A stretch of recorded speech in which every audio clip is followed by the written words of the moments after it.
Today's daf we're going to be learning is Zevachim daf nun hey. This is the daf for Shabbat. Today's daf is sponsored by Diana Bloom in loving memory of her Zaidi Ignacio Israel Marmarek on his 42nd year at site. A pillar of the Jewish community of Buenos Aires, an ardent Zionist, a loving family man. I am proud to be his granddaughter, and he is missed. Okay, we're going to get started with our last Mishnah that we're dealing with of the Kodesh Kodshim, and we have Shalmei Tzibur. That was one of the things that were mentioned in that Mishnah. And now we want to know, how do we know? Okay, these are the korbanot that are brought, the kivsei atzeret that go along with the shtei alechem, the special korban we bring on Shavuot. And we want to know, how do we know that these need to be done in the tzafon? Again, tzafon is going to be, okay, here's our map. I thought I would put it up today. So if you walk in, again, this is the Ezra Yisrael, then we move to Ezra Kohanim. From there you have the Mizbech, so the tzafon is this area, right opposite the Mizbech you have the Beit Mitbachayim, that's where the sacrifices happen. That's in the north, but they really could be, right, depending on one opinion, it could start from here, it could extend to the Ulam. We had the different opinions here. Okay, this is the Ulam, we're going to talk about this later today, okay, going into the Ulam. So they need to be done in the north area. Again, north is going to be on this side, south is going to be over here. Okay, and anywhere else could be also in these areas. We're going to get to that later today for the korbanot that don't need safon. So how do we know that the Shalmei Tzibur need safon? Ditani Rabba Bar of Nachman Kamei de Rava. So Rabba Bar of Rav Hanan brings this bright in front of Rava and says, Asitem Seiri Zim Echad L'Chatan. Now this is the pasuk where it mentions the shtei alechem and the kvasim that you bring with the shtei alechem. It says you make a Seiri Zim where in Parshat Emor where it lists all the sacrifices and then there's different things about this. The holidays, in addition, it mentions some of the sacrifices that need to be brought. Asitim sirizim echad l'chatat u'shnei kvasim b'nei shana l'zevach shlamim. That's the shlamim we're talking about. So now they say, they're juxtaposed in the pasuk. So what can we learn? Well, machatat b'tzafon, af shalmei tzibur b'tzafon. Just like the chatats in the north, also the shalmei tzibur need to be in the north. So Amalei Rava v'chi chatat mehechal l'meida. Wait a minute, but where do we learn the sin offering from? Me'ola. It's already darshan from a different place, right? It's juxtaposed in the verse with the olah. It says, do it in the same place you do the olah. We view that as a hakesh. And davar l'mei be'hakesh, chozer l'mei be'hakesh. We already learned many times. You can't have something learned by juxtaposition that teaches another thing to another. Then the juxtaposed halacha is now learned out to a different halacha that one's juxtaposed to. So you can't learn from olah to chatat and from chatat to shlamim. We need to learn really directly from olah. And therefore, we're going to go to source number 2. Elami detani Rav Meri Bered Rav Kahana al olotechem va'al zivchei shalmechem. This is the pasuk in Bamidbar where it talks about when you're supposed to blow the trumpets, and it says on the days of your happy days and your holidays and your Rashi Chodeshim, it says you should blow the trumpets on olotechem va'al zivchei shalmechem. Now, what are the zivchei shlamim here? It's talking about the holidays. It must be these Shalmei Tzibur. So, ma ola kodesh kodeshim, av zivchei shalmei tzibur kodesh kodeshim. In other words, first they say it must be talking about kodesh kodeshim, and not the regular shlamim, which is kodeshim kalim, because it's next to ola. So therefore, they're going to learn from here, ma ola b'tzafon, av zivchei shalmei tzibur b'tzafon. And then we can learn, shlamim have to happen in the north, and like I said, which shlamim, the ones that are like ola, that are kodesh kodeshim, which is our topic. So now we learned it directly from ola, and that works well. So now we have to go back though and say, well then what's the reason for the first juxtaposition? So what's that one coming for? That puts the chatat next to the shlamim next to the chatat. Ki chatat. It wants to tell you it's like chatat in some other way. Ma chatat ena ne'echel ele l'zichrei kuhuna. As zivchei shalmei tzibur l'zichrei kuhuna. It wants to tell you just like the sin offering is only eaten by male kohanim. Also the shalmei tzibur, which usually shlamim can be eaten by anybody, can only be eaten by male kohanim. They're limited in who can eat them, just like the chatat. Okay, that sounds good, but if you're going to make that kind of juxtaposition, so let's go to a different shlamim, the el nazir. And why this one? Because dichtiv, it says, v'krivik korbanot la'Hashem keves ben shnatot tamim echad la'olah, v'kivsa achat bat shnatat tamim alachatat. This is what the nazir has to bring. He has to bring a keves, 1-year-old, for an olah. Has to bring a kivsa, 1-year-old, female kivsa, for a chatat. And ayil echad tamim l'shlamim, and 1 ram for a shlamim. So now, hachinam anema de'kisha katuv l'chatat machatat ena nechel el zichrei kuhuna af el nazir eno nechel el zichrei kuhuna. What, you're going to say that el nazir is only eaten by the male kohanim? It's not true. So it gets to be eaten by the owners actually. So if we learn by juxtaposition that limits who can eat it from the other pasuk, then we should say the same thing here. So we're going to have two possible answers. One is, Hachi hashta, what you're going to compare that and that. Hatam kevan dichtiv lakacha kohen et hazroa b'shelam min ha'ayil. It says the kohen takes the zroa, the arm from that ayil. Michlal de kule ba'alim achlela. It sounds like the kohen, that's all the kohen gets. The kohen doesn't get the rest of the meat. So he does get the chazen, the shok, but that always goes to the kohen. But he doesn't, right, in any shlamim. And he gets a big extra here, but that's all he gets. He doesn't get everything. So even if you might have taken that juxtaposition, say that, can't possibly say that because the kohen only gets the zroa there. So, and it specifically says the kohen gets that, which seems to imply he obviously doesn't get the rest of it. So now they say, but then at least if we're going to say there's some meaning to this juxtaposition, then maybe we're going to say the part the kohen gets, maybe only male kohanim can eat. So if we plug into that juxtaposition, chata to shlamim, well, the part of the shlamim that goes to the kohen maybe only goes to male kohanim. So, and we're going to see in a minute that's not true. So now they're going to say, Zra b'shela mia lo litachil el zichrei kuna, but then the zra should only be by male kohanim, and we're going to see very shortly in the next Mishnah that that is not true. Even the women and children in the kohen's family, even his slaves, are allowed to eat it. It's not just for male kohanim. So kasha, that actually is a difficulty. So now we're going to provide a second answer. Ibait ema. So again, we're trying to figure out if we go by juxtaposition, then why is the el nazir? Does that meat not go to the kohen and just to male kohanim? So kodshe ikre, kodshe below ikre, because the pasuk there calls it kodesh. Okay, it says, "V'lakach kohen et tizroa b'shalam min ha'ayil and chala matzah rekik matzah, etc." Ve'inif otam kohen lifnei Hashem. He waves them before God. Kodesh hu la kohen. This is kodesh. Notice it doesn't say it's kodesh kodeshim like by the chatat. It says in some places it's kodesh kodeshim. This just says kodesh, and therefore it's not. Okay, so now we're back to, well then, elalamai hilchatai takish. So then why are these three juxtaposed in the pasuk, the three korbanot the nazir brings, why are they brought one after the other in the same pasuk? Now, it's a really good question. How else are you going to bring it? How else are you going to write it? Even the first pasuk we quoted, you do a series zim l'chatat, and you bring the keves l'shlamim. Like, I'm not really sure what they expected you to write it. If not, maybe just keep them in separate pasukim. Anyway, Amarava, but still we do have a halacha we can learn from this. She'im gilach alacha mishloshtan yatsa. Okay, let's explain a little bit more before we explain what this means. The nazir has to shave his or her head when they're done with the process. Now, it says in the pasuk, specifically first it talks about the shlamim. You bring the shlamim, and then it says va'achal. Pasuk is va'achar yishtan nazir yain, and then the nazir can drink wine. It says you do the shlamim, the shaving, and then it says, and then you can drink the wine. So, meaning the nazirut is over. So what they explain is achal yishteh. Why does it say and after? They say even after one action, meaning one action is enough. What does it mean? One action, one sacrifice is enough, and they assume it's the shlamim because that's the one that was mentioned right before. One sacrifice is enough, okay, that you can do the shaving and finish the process. Now, what's the juxtaposition doing there? Well, the shlamim is juxtaposed to also the ola and the chatat, so that's to teach you that it could be any of them.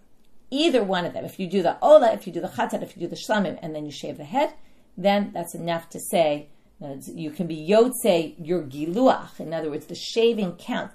The shaving doesn't count if you do it before the sacrifices. The shaving, you have to do the shaving after. But if you did it after only one of them, it would be fine. It would be effective. You still have to bring your sacrifices, but that would be effective. Okay, now we're going to move on to the next Mishnah and move to Kodshim Kalim. Hatodah ve'el nazir, and you'll see shortly why we're starting with those and not the classic shlamim. The Todah and this ram of the nazir that we've been talking about. Kodshim Kalim. What are the rules for these Kodshim Kalim? These are going to be the same as the next, except for one difference, and then you'll see why. This comes first. Shchitatam b'chol makom ba'azara. Okay, so let's look at our map.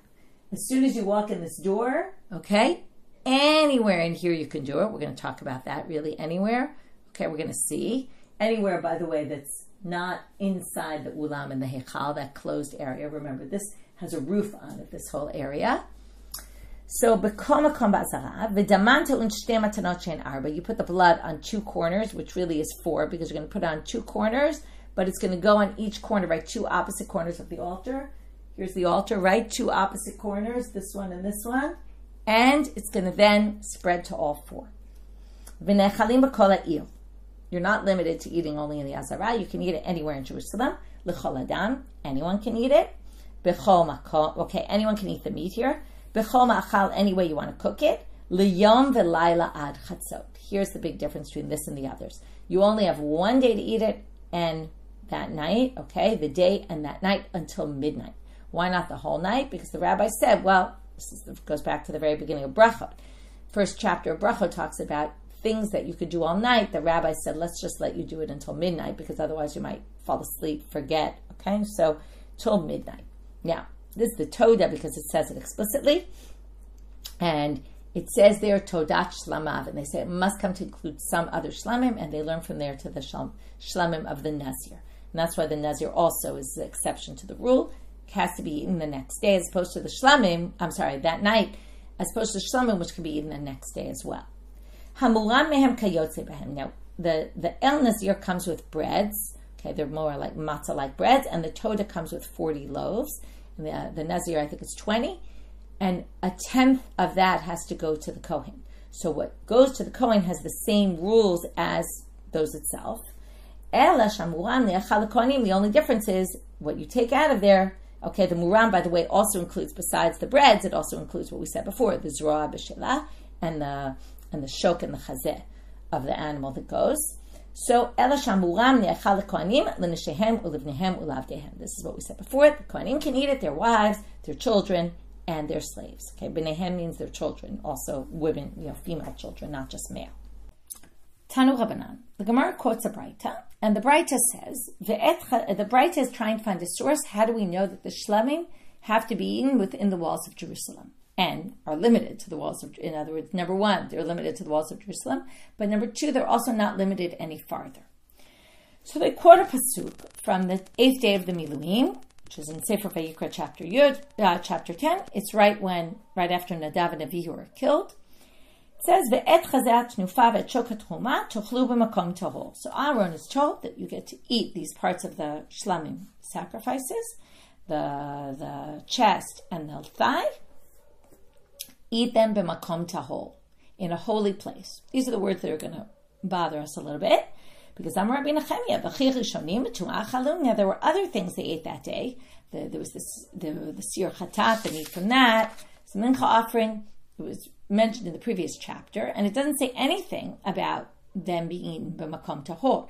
So now we're going to say, okay, so these have to be in a holy place, but those don't. That makes absolutely no sense. So what? You think they ate them in a makom tameh? So, ela tahor michlal shehu tameh. What does tahor mean? Tahor means that it could potentially be tameh. What does it mean it could be tameh? Well, it can't really be tameh. You can't eat sanctified items in an impure place. So what do we learn from this? And tahor, by the way, we had this in the Paraduma, where it says ish tahor, and they say tahor means, well, actually, it could be a tful yom. It doesn't have to be completely tahor. Okay, so what does this mean here? Tahor mitumat mitzorah v'tamei mitumat zav. When they mean tahor tamei, they mean a place where only pure people come in. But this word tahor is going to mean actually some pure, some impure. Okay, so what does this mean? Let's talk about the camps and who can go and where. So in the desert, there was the Mishkan and the Ohel Moed, which is the Machaneh Shechina. There was the Machaneh Leviah, which is where the Levites camped around there. And then there was the Machaneh Yisrael, where the rest of the Jews lived. And the parallel to those, in the temple period, the Machaneh Yisrael is like Jerusalem. The Machaneh Leviah is the Har HaBayit, the whole Temple Mount area. And the Machaneh Shechina is where the Heichal, the Azara is, the whole area of the Azara. So whatever was done in Ohel Moed can be done in the Azara. Whatever was done in Machaneh Leviah can be done in the whole Har HaBayit. And whatever was limited to Machaneh Yisrael, or could have been done the whole Machaneh Yisrael, is basically Jerusalem. So what are the issues of impure people? So the rules come up in Sefer Bamidbar are that a Mitzorah, a leper, can't go into any of the camps. A Zav is allowed into Machaneh Yisrael, just not into Machaneh Leviah, the Levite camp. And the Tamei Meit is only limited. They can go into all the camps, just not into the Machaneh Shechina, which we call in the temple the Azara. So what are they going to say here now? Now let's just think about the mincha and the chatat that they ate previously. That was limited to where? And now, right, in the temple, it's the Azara area. Okay, that was limited to the Machaneh Shechina. So they're going to say the following. Tahor mitumat mitzorav, v'tamei mitumat zav, ve'ezeh ze Machaneh Yisrael. Where are you allowed to eat this? It's in a place, okay, now we're talking about the chazeh and the shok, and basically the meat of the shlamim, because this is the meat the kohanim get to eat versus, right, which is like, parallel to the meat that everyone else gets to eat. And they say, what does it mean b'makom tahor? It's a place where it's tahor because lepers can't come in, but it's tameh from tumat zav, even zaviv can come in. Now where is that? That's Machaneh Yisrael. Lepers are not allowed in, zavim are allowed in. So that's what's that? Is Machaneh Yisrael. And there's our proof. We could have stopped here. But the Gemara is going to start off with a question. It's a little arbitrary what you chose. You could have said it's pure from zav, but impure from mate, meaning people who are impure to the dead can't come in there, but people who are zavim can come in there, and that would be, I said the opposite. People who are zavim can't come in, but people who are tamei meit can come in. And what is that? Maybe we're talking about Har HaBayit specifically, and then it's limited to the Temple Mount. In those days, that was Machaneh Leviyah. So maybe, in other words, if you're going to say it's not limited, now this is also not limited like the Mincha and the Sirizim L'Chatat, where the Kohanim had to eat that specifically in the Machaneh Shechina and the Azara. This is wider, but not that wide. It's Har HaBayit, but not, right, again, what did we say? Instead of the place where no lepers can go, but the Zav can go, we could say no lepers and no Zav and Tamei Meit. And that would still fit in with the Makom Tahol. It's a place where, well, there's Tahol people, right, or only some Tahor people, or some Tamei people can't go, but there are Tmeim that can go there. So now we're going to have Abai and Rav who each give different explanations as to why that's not what it is, okay? And it really is all of Jerusalem, all of Machaneh Yisrael, excluding the Mitzoraim, but it is a place where Zavim can come, but we're not excluding it so much that it's only Har HaBayit, only the Temple Mount. So Amar Abai, Amar Kwan, V'achaltem otah b'makom kadosh. So what he does is he goes back to an earlier pasuk. Okay, this is pasuk, let's just get the pasukim exactly right. This is Vayikra, Yud, pasuk Yud Gimel, and it's talking about the Menachot, and it says, V'achaltem otah b'makom kadosh, ki chokcha v'chok banecha yimei Hashem, ki kein tzuveti. Okay, you have to eat these in a makom kadosh. That was mentioned earlier. Okay, that's pasuk Yud Gimel. Then it says, okay, and this is really, I didn't read the beginning, but it's take the pasuk before says, the mincha noteret miyisha Hashem, take the mincha, and it's kodesh kodeshim, and that is limited to where it can be eaten, to makom kadosh. We're going to compare makom kadosh and makom tahol. Then it says, what do we say here? Otah b'makom kadosh v'lo acheret b'makom kadosh. The first drasha is, that has to be, because it says, v'achalta otah b'makom kadosh, that has to be in a makom kadosh, not this. This, by the way, is the pasuk right before our pasuk. Our pasuk is chapter 10, verse 14. Then, so let's just talk about that. If we just had that pasuk, what would you say? Just the mincha is limited to the azara, but the next thing that comes along, in other words, anything else, can be eaten even outside the Machaneh Shechina, which would be the Machaneh Leviyah. So, Av Kala Machaneh Leviyah, that pasuk Yud Gimel already throws our pasuk out into Machaneh Leviyah. In other words, the next thing you want to eat, which is parts that you can eat on your, right, the chazeh and the shok, and all the meat for everyone else, can go into Machaneh Leviyah. But then there's another pasuk. Hadr K'tiv, our pasuk, b'makom tahol. That takes it another level out. Av Kala Machaneh Yisrael. It says, oh, by the way, this can be eaten in makom tahor, which means even other tmeim can come in. Well, we already got us out to Machaneh Leviyah, so now we're going to jump it out another level. You're not just limited to Machaneh Leviyah, you can actually eat it in all of Machaneh Yisrael, just not outside Jerusalem. That's already too much. Rava has a different way of getting here. Rava amar otah b'makom kadosh v'lo acheret b'makom kadosh. Same drasha. The mincha can be eaten in makom kadosh, but not anything else. Meaning, afka legamre. So that means everything else can be eaten anywhere you want. There's no limitation whatsoever. Hadar katar brachmana tochlu makom tahor. Then when it says, wait, the next thing you have to eat makom tahor, so that brings it back into where? Al machane Israel. Now they both get to the same conclusion, that you can eat at machane Israel. But what did Abaye say? Makom kadosh dropped at one level, makom tahor dropped at another. Rava said makom kadosh removed it entirely. In other words, again, that had to be in makom kadosh in the Azara. Everything else could be in anywhere. Came the pasuk to say, the makom tahor, to bring it back in one. Okay, one level, which is from anywhere to limited to Jerusalem, to the Machane Yisrael. So now the Gemara is going to question, or we're going to say, Abaye is really going to say, back to Rava, no, this is not really the way to say it. The Gemara says it's really not Abaye, but why didn't Rava say if it brings it back in, maybe it brings it in two? In other words, if it was completely out, you can eat it anywhere. And then the pasuk said, Makom tahor, you have to bring it, right, eat it only in Machane Yisrael. Maybe you should say, it actually moved it two over. You have to eat it only in Machane Leviyah. And then you'd be limited to Har Bayit. So the answer, very simply, L'chad ma'ilinan, l'tarti lo ma'ilinan. When we bring it back in, we bring it in one. We don't bring it in two, which is a little arbitrary, which is what the Gemara says. Why,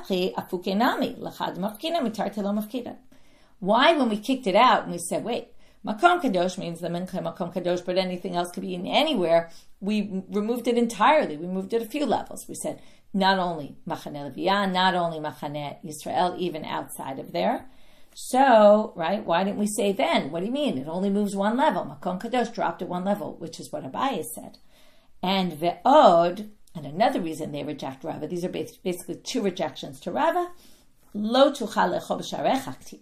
There's a pasuk that says you can't eat in your gates, meaning in your own home. You're limited to where you can eat it. You can't just bring home. And it talks about all sorts of things. And one of them is the bechorot b'kan chavetzonecha, which is bechor is kodshim kalim. So it's clear from here that there was no havamina. There was no reason to even think that it would be removed entirely and not limited in any way, shape, or form. And that's what Rava suggested. So that doesn't really make any sense. So the Gemara sides with Abaye on this and says, it seems what Abaye is saying is actually the correct answer. Mishnah. Shlamim kochim kalim shchitatam b'chol makom hazara.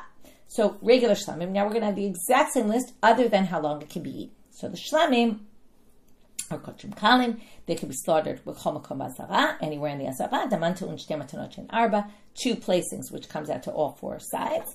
Nechalim b'kol ha'ir, you can eat them anywhere in Jerusalem. L'chol adam, to any person. B'chol ma'achal, any way you want to prepare it. Lishnei yamim v'layla chad. You get the 2 days, right? The day, night, and day. It has to be done by the second day. So, hamura mehem kayotze b'hem. Anything taken from it, right? The parts taken from it are have the same rules as it, the same limitations. Ela, other than the muram nechal kohanim l'neshehem l'fnehem l'avtehem. But the muram, the truma part, right? The gift to the kohen, obviously can only be by the kohanim and their families and their slaves. Okay, Tanu Rabbanan. So now we're going to start with the Gemara. Gemara is going to quote a Braita as usual. Okay, so now we're going to have a machlok at the rabbis and Rabbi Eliezer. We're going to see right now how they get the kodshim kalim can be eaten, the shlamim can be eaten anywhere in the Azara. So we're not going to fully understand this, and then the Gemara is going to understand how they get it from these drashot.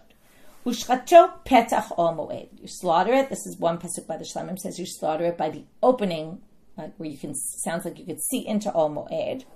The ol moed in the Beit HaMikdash is specifically the whole Heichal area.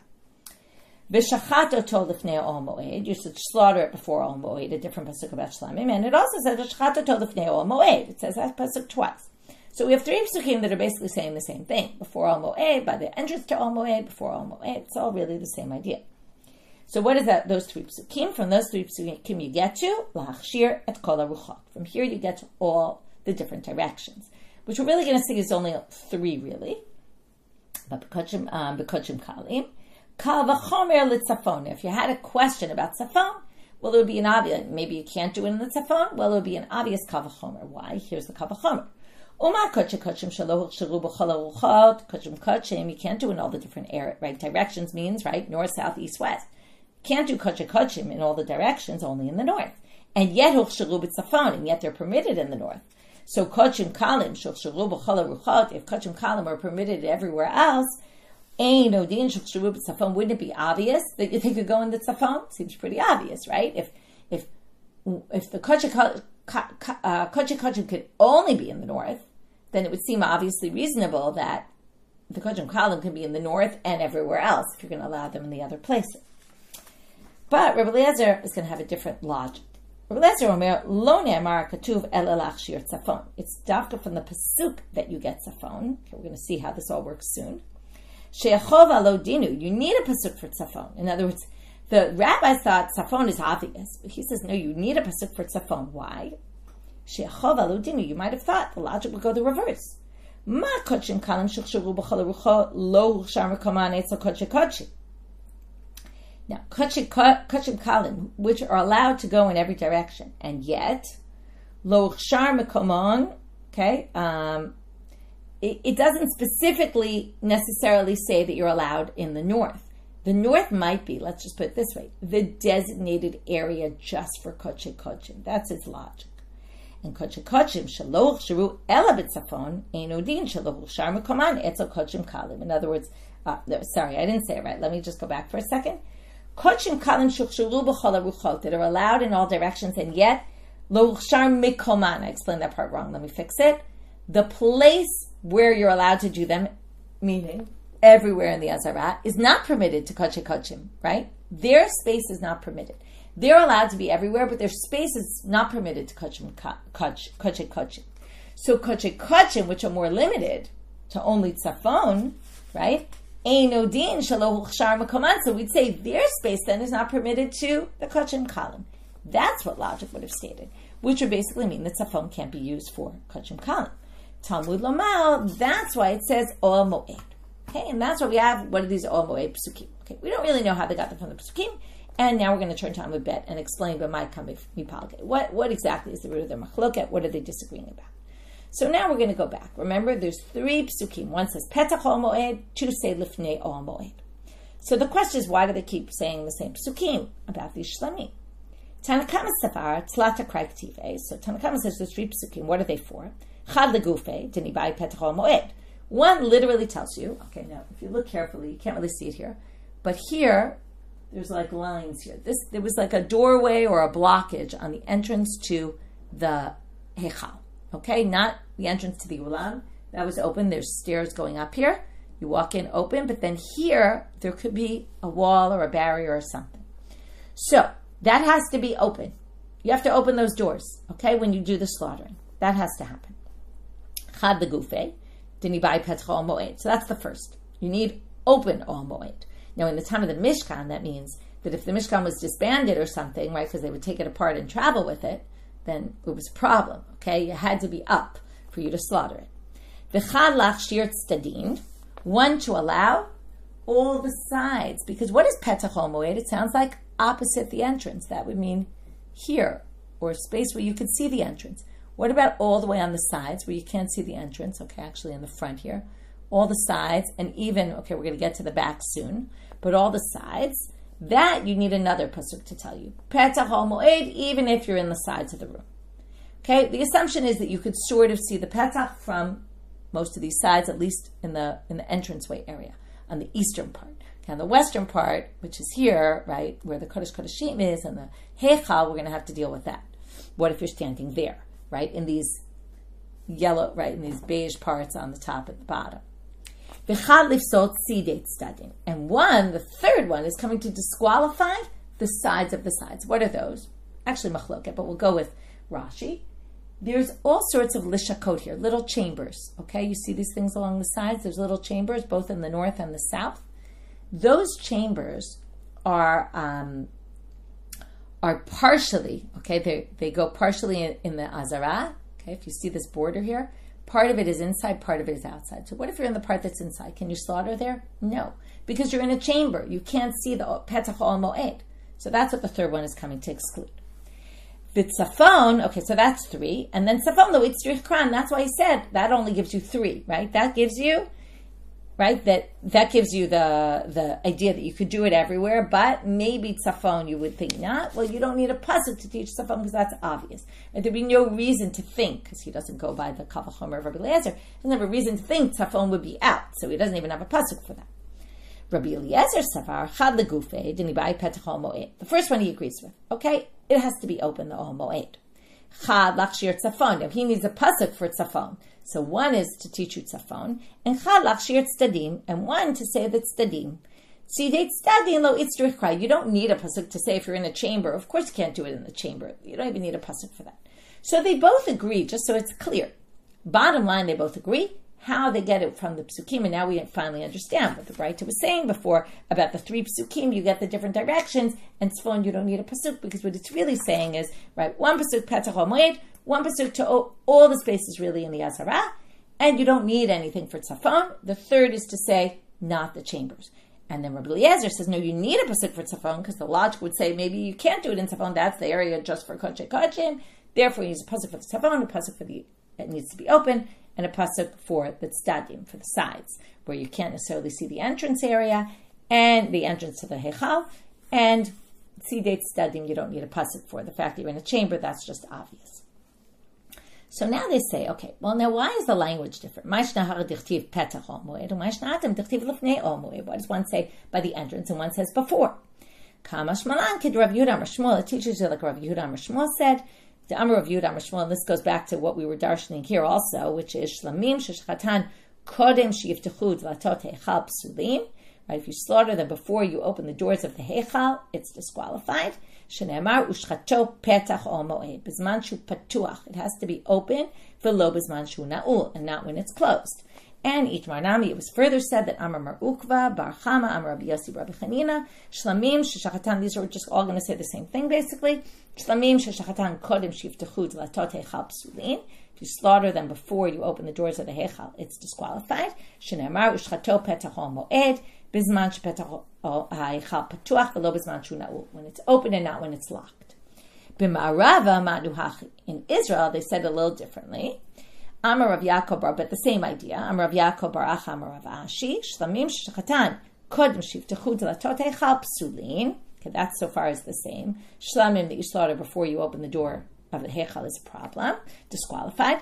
Uba Mishkan, and this is what I mentioned earlier in the tabernacle, Kodem Shiamidu Leviyim et HaMishkan Ulachar Shifarku Leviyim et HaMishkan Psulin. If it's before they put it up or after they just dismantled it, no good. Okay?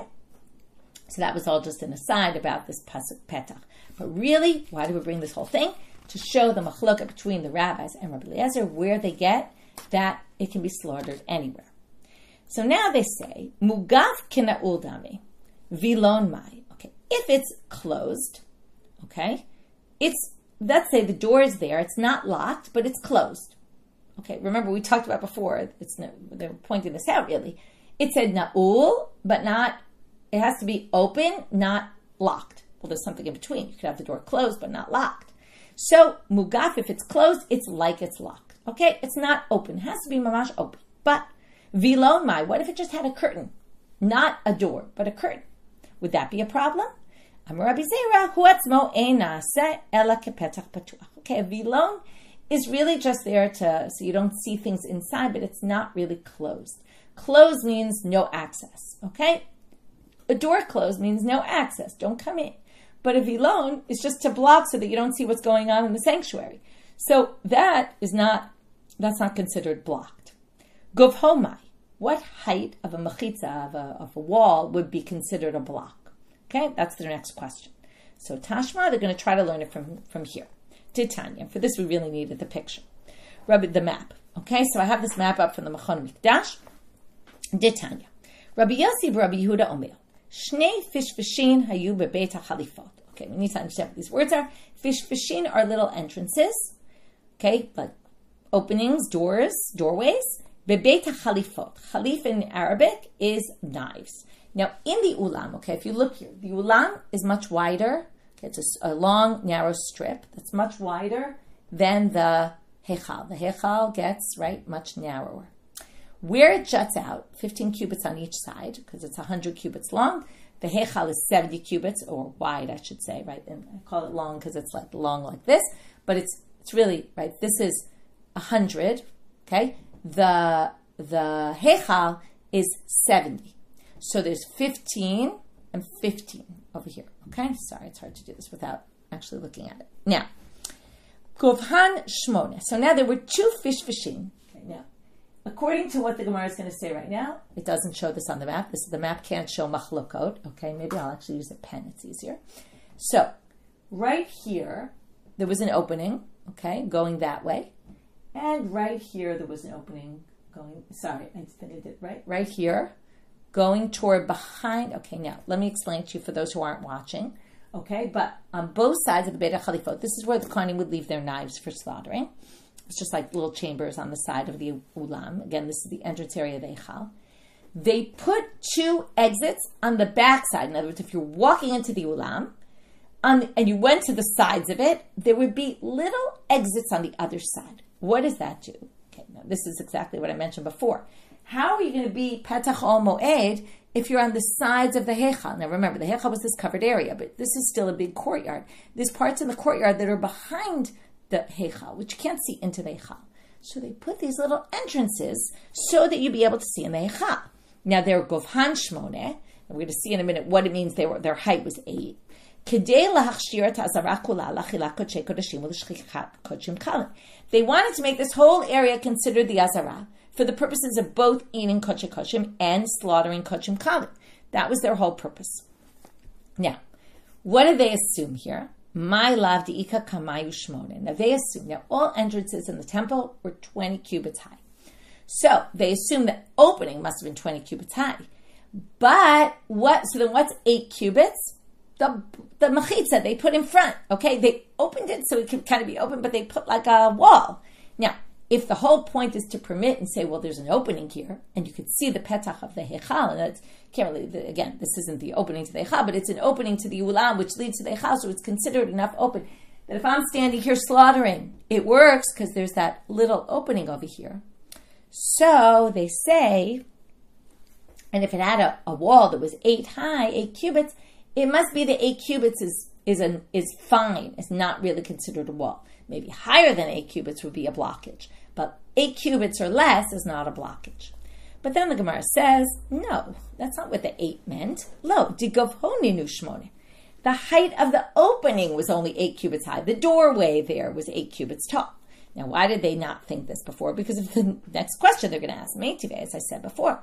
Kol hasharim shayusham, all the gates to the, right, there's all sorts of gates around here. These are gates, okay, there's gates in all these places. All these sharim, govhan esrim amav, rochban esrama. They were 20 tall, 10 wide, so obviously these pishpashim must have been 20 tall. Well, pishpashim shani, they say those aren't gates. They're just little doors. It could have been a short doorway, and then this has nothing to do with the height. The whole point was there was a doorway. There was 8 cubits tall, and that was enough to say, oh, anywhere you stand now is going to be opposite the Ohel Moed, so to speak, the entrance to the Heichal. Now they say, Vayikra stadim. Wait, now we have a problem with this Braita. We're done with, okay, we didn't get an answer to what a height would be a blockage. We're not going to get there. But they ask now, what about the sides? In other words, if the opening was where I showed, okay, basically on the opposite wall of like the wall of the Ulam, where you see the Ulam when you're standing in the east side facing toward the Heichal. On the back side of that wall, in those 15 cubits jutting out, right, on each side that jut out beyond the width of the sanctuary, there's basically these little openings.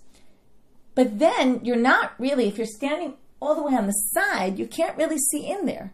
It's like it's not in your vision, in your range of vision. So they answered, now we get to our picture on the map. Our picture on the map shows the entrance as a diagonal on the wall where the let's say the south meets the west. Okay, that's what we're talking about, and where the north meets the west at the bottom. So again, you have this, right? You walk in to the Ulam, you go both sides to the Beit HaChalifot, right? You go all the way in, you go to the left or all the way to the right, and you're in this chamber. And in the back corner, looking out toward the right, where you could see kind of the courtyard outside of the room you're in, back corner going on a diagonal, they would make the openings. And that's where these fishvashim were, and that gave a wider range of vision that anywhere you are in the room, you can see into the Heichal. Okay, that was just a side point. So now they say, now we have another space we want to discuss. This is a very narrow space of 11 cubits. I think it's 11 cubits if I remember correctly. Actually, maybe it's even less because it looks, no, maybe it's 5 or 6. I forget. But it's a narrow area behind the Kodesh Kodeshim. Now the Kodesh Kodeshim again was inside this room covered, right, roof in the sanctuary. But behind it, there's still a little space of the courtyard. Okay, there's a little narrow bit before the room ends, before the courtyard ends. So we basically, if you think about it, you plunk down this Heichal area, this whole area where the Heichal was, but behind it, before the courtyard ends, there's a little narrow space. How do you know that you can slaughter there? Because there you clearly can't see into the Heichal. So, right, you can't see those corners coming out of the Ulam there in the back. So the answer, Tashma, let's learn from here. Can you slaughter there or not?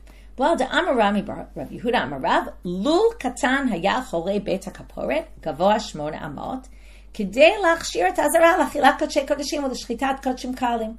Again, they wanted to allow the slaughtering of Kodshim Kalim, they wanted to allow the eating of the Kodshim Kodshim. Things that go on in the Hazara, they have to be opposite Ol Moed. So what did they do? Okay, it's hard to see here, but here in the back. Now, behind the Kodesh Kodeshim, just so you understand, there's this whole area of Ta'im. These are like cubbies that were behind. So the Kodesh Kodeshim doesn't back on the end there. There's still in that room, there's these cubbies.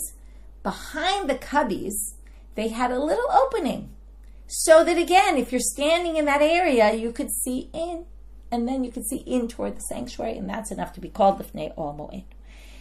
V'hainu dichtiv, how do we have a source for this? In Divrei Yamim, it says, Shnaim la Parbar.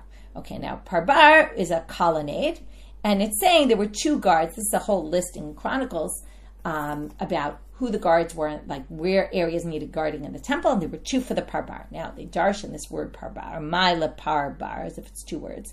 Amar Bar Shila, Kimand Amar Klape Bar, like the one who says, looking out, looking to the outside. And then they assumed there were guards here by this area because it was an open area. Okay, so they had this open space toward the outside, meaning in the back. Okay, so that's some sort of remez or allusion to the fact that this existed. Okay, so what did we do today? We talked about how do you know that we started with the Shalmei Tzibor, the unique shlamim that are treated like kochim, and you have to do the slaughtering in the north. So how do we know you need to do the slaughtering in the north? We tried to learn from a hekesh to chatan. At the end, we learned from a hekesh to the ola, because that has to be learned directly and not a hekesh on a hekesh. Then we had some questions. Well, then what do we do about this other pasuk where it's compared to the chatan? And we said that's to male kohanim. And then we said, well, what about the other case where it doesn't seem to be limited to that? And we resolved that in 2 different ways. Then we got to the Toda and the El Nazir, that they're Kodshim Kalim, and all the rules for Kodshim Kalim listed in the Mishnah. And then we said we want to know, how do we know they're eaten in Yerushalayim, and they have to be eaten within the walls of Yerushalayim, and that we proved the Achluotam b'Makom Tahol, and the connection between the Kadosh and Tahol. And there was the Makom Kadosh and the Makom Tahor, and that must be one place more outside, and that means Jerusalem. Then we got to the Shlamim, and then we wanted to know, how do we know that Shlamim, right, can be slaughtered anywhere? And then we had the 3 psukim that Rabbi Eliezer and the rabbis darshan them differently, whether it was a big chidush that they could even be done in the north, or whether that was just obvious and it was really just teaching that could be done on the sides of the room. And then we had the whole. Now we got into this not really for the right reasons, I would say, but then we got to petach. For petach and lifnei, the difference, we got to the whole thing that the Ol Moed needs to be open and that you have to kind of see Ol Moed. From there, we wanted to know, well, what if it's got a curtain? What if it has a wall? How high does the wall need to be? For that, we brought some other source with that, which actually taught us a lot more about these openings and how you could do it everywhere in the Azara, because there were these other openings, the fishing and the lul behind the Kodesh Kodeshim that allowed you, and behind the Heichal that allowed you to be able to do the slaughtering everywhere. Okay, hopefully this map was very helpful for you today. And with that, we finish for today. Wishing everyone a Shabbat Shalom and a Shavua Tov.